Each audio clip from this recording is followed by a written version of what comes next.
প্রিয় শিক্ষার্থী বন্ধুরা, আশা করছি সকলে ভালো আছেন। আজকে আপনাদের সঙ্গে খুবই গুরুত্বপূর্ণ বিষয় নিয়ে আলোচনা করব। তা হচ্ছে যে আপনারা অ্যাডমিশন নিচ্ছেন, সেটা হচ্ছে অ্যাডমিশন আপনাদের বাধ্যতামূলক করাতে আপনারা ভর্তি হলেন। ভর্তি হওয়ার পরে কি আপনার দ্বিতীয় স্টেপে আপগ্রেডেশন হবে কি? অর্থাৎ প্রথম রাউন্ডে যে কোনো কলেজে, যে কোনো একটা কলেজে আপনার নাম এসেছে, অথচ আপনার বাছাইকৃত কলেজ বা আপনার যেটা প্রেফার কলেজ, পছন্দের কলেজ, সেটার নাম আসেনি, অন্য কলেজে এসেছে, অথচ আপনার বাধ্যতামূলকভাবে অ্যাডমিশন সেই কলেজে নিতেই হচ্ছে। তো আমি তো অথচ আমার মনোনীত কলেজটাই নিতে চাই। এর জন্য সমাধান কি, আমাদের কি করতে হবে, এবং যাদের টোটালি নাম আসেনি লিস্টে তাদের জন্য কি হবে, সেটা নিয়ে আমরা একটা আলোচনা করব। চলুন, এর জন্য আমরা প্রথমে একটু ওয়েবসাইটে যাই। তো বন্ধুরা, এই চ্যানেলে আপনারা যারা নতুন আছেন চ্যানেলটি সাবস্ক্রাইব করতে পারেন, যারা পুরনো আছেন তাদেরকে ধন্যবাদ। ভিডিওটি যদি আপনাদের ভালো লেগে থাকে বা ভালো লাগে, তাহলে আপনারা লাইক বা ডিসলাইক দিয়ে আপনাদের এক্সপ্রেশন জানাতে পারেন। তো বন্ধুরা, আমরা সর্বপ্রথম ওয়েস্ট বেঙ্গলের যে সাইটটা রয়েছে wbcap.in, এখানে আমরা যাব। অর্থাৎ wbcap লেখার পরে প্রথম যে লিঙ্কটা আসবে সেখানে আমরা ক্লিক করছি, যেটা আপনারা ইতিপূর্বে সকলেই জানেন যে ওয়েবসাইটটা কি হবে বা ওয়েবসাইট লিঙ্কটা কি আছে। তো ফ্রেন্ডস, এই ওয়েবসাইটে আসার সঙ্গে সঙ্গে আমরা একটা নোটিশ দেখতে পাবো, যেটা এখনই খুলবে।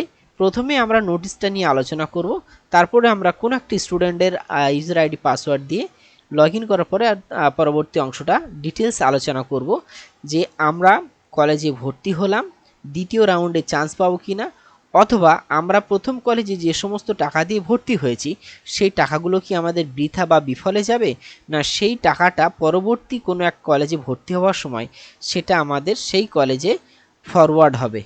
অর্থাৎ অ্যাডমিশন ফিজ আমাদের টোটালে বা মোট কতবার কাটতে পারে বা কাটবে। তো এই ব্যাপারে আপনাদের সঙ্গে খোলাসা করি বা আগে থেকেই বলে দিই, আপনাদের টাকা কিন্তু একবারই কাটবে। ধরুন আপনি একটা কলেজে অ্যাডমিশন নিয়েছেন, যেহেতু কলেজে অ্যাডমিশন নেওয়াটা বাধ্যতামূলক, সো আপনার এখানে অ্যাডমিশনটা নিতেই হচ্ছে।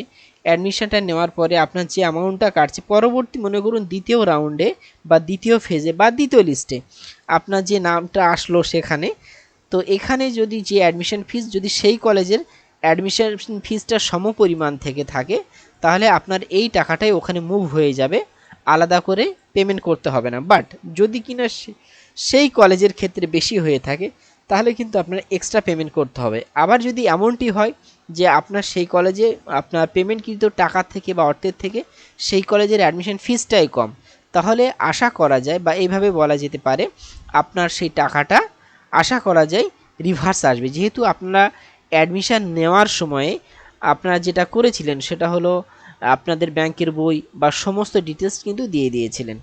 চলুন বন্ধুরা, আমরা এখন স্টুডেন্ট লগ ইনে গিয়ে ক্লিক করি, দেখা যাক আমাদের কাছে কি মেসেজ প্রোভাইড করে। তো স্টুডেন্ট আমরা লগ ইন করার আগে বা লগ ইন করে নিই, এখানে দেখুন একটা জিনিস আমাদেরকে সুস্পষ্টভাবে দেখতে পাচ্ছি, সেটা হচ্ছে কি, এখানে দেওয়া আছে student must first take admission to their allotted seat. অর্থাৎ আপনার নামে বরাদ্দকৃত যে কলেজেই পান না কেন সেই কলেজে আপনাকে কিন্তু প্রথমে ভর্তি হতে বলছেন, to become entitle for consideration in the upgradation round. তো আপনার নথিভুক্তকরণ করতে বলছেন এই জন্যে দ্বিতীয় ফেজে বা দ্বিতীয় রাউন্ডে যাতে আপনার নামটা পেয়ে যান। দেখুন এইখানে এই যে লাইনটা বারবার যাতায়াত করছে, আমি একটু ইন্ডিকেশন করে দেওয়ার চেষ্টা করছি, এই লাইনটা। তো ফ্রেন্ডস, এরপরে আমরা চলুন লগ ইন করে দেখি কি বোঝাচ্ছেন। আমি কিছুটা ডিটেলস হাইড করছি, তার পরবর্তী অংশ আপনাদেরকে দেখাই। তো বন্ধুরা, আমরা লগ ইন করার সঙ্গে সঙ্গে আরও একবার রিমাইন্ডার পেয়ে যাচ্ছি।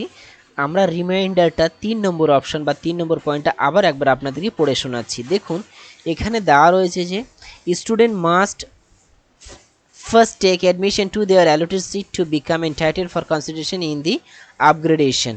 তো আমরা লগ ইন করাতেও এটাই দেখতে পাচ্ছি।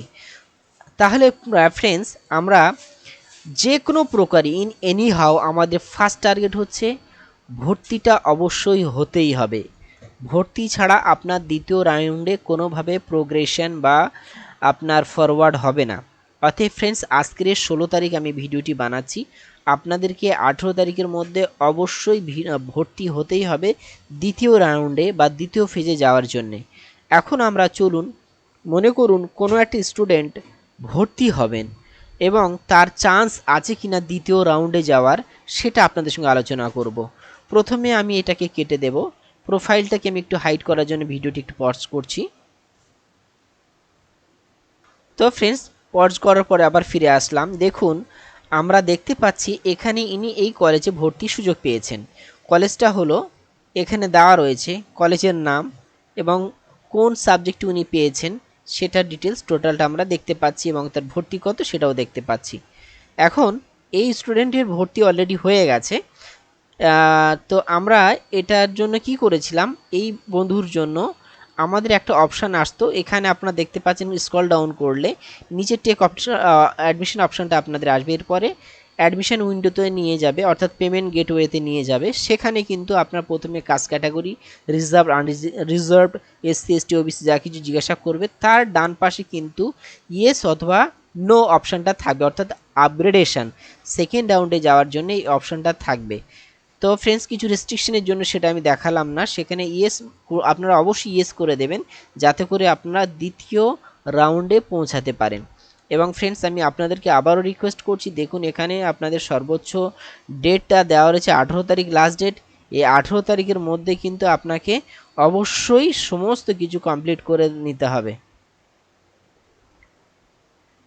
তো ফ্রেন্ডস, এই ছিল আপনাদের বিষয়ে আলোচনা।